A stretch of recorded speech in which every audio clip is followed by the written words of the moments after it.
So what's the most important thing in plastic surgery? The number one thing that patients ask for across the board, irrespective of their age or the procedure they're having done.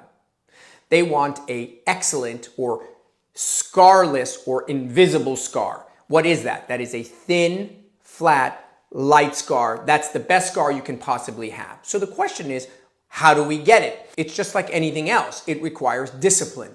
So closure is such a significant, if not the overwhelming contributor to a good scar at the end. So here are the things that I think are important that often get overlooked. Number one is actually how I opened.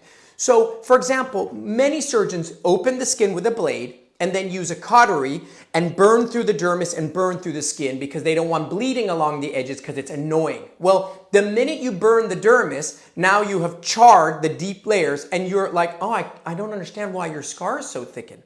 Next, you want to release all the tension.